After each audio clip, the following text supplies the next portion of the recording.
And we've also had some interesting insight from our pilot, Tim Lynn, who said that Harrison Ford is a well-respected pilot. He's been doing this for years. He flies helicopters, jets, and of course also this vintage plane. Said that he did an amazing job bringing this plane down if in fact it did have engine failure. So at least the experience was on Harrison Ford's side. We also are hearing from our producers that we're standing by possibly for a press conference with Santa Monica Police Department. We will of course bring that to you. We're just on standby waiting for that to see if there are any preliminary reports or additional information that they can bring us at this time. All right now let's go to Sarah Welch, who was live on the scene on the ground, just really not that far from the aircraft. Sarah.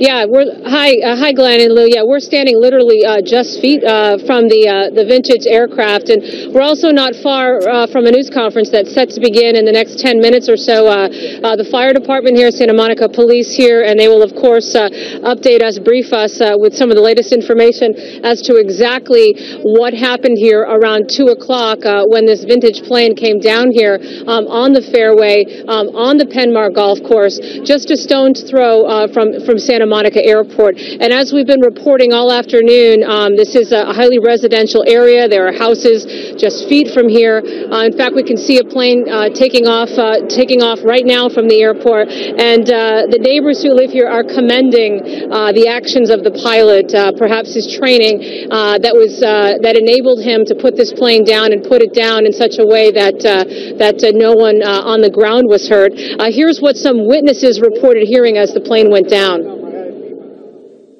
When we seen it, we heard it sputtering. It went off, then started again, then went off, and then it just completely went off, and it was going towards the beach. Then it came back, and then we're like, oh my goodness, it's the engine's not on. So we started videotaping it all the way back, coming back to Santa Monica to the airport, and then we seen it started going down. And then we lost it in the trees over here, but we didn't see any smoke or, that's a boom or something. We just heard the sirens, and we're like, oh my goodness, then something did happen, because we seen the helicopters going up. Crashed. Yeah, so we came to make sure everything was all right, So, yeah, it was crazy. And we videotaped it while I was trying to get back to the Santa Monica Airport.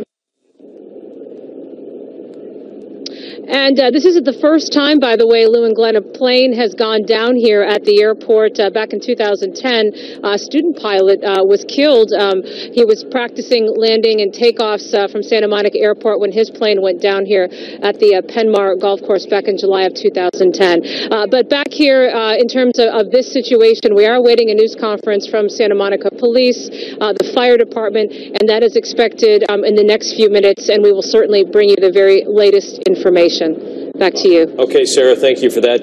Getting a quote here from an employee of the golf course.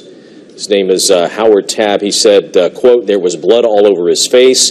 2 very fine doctors were treating him, taking good care of him. I helped put a blanket under his hip. And again, we have confirmation that it was indeed, okay, the press conference is underway. Let's listen in.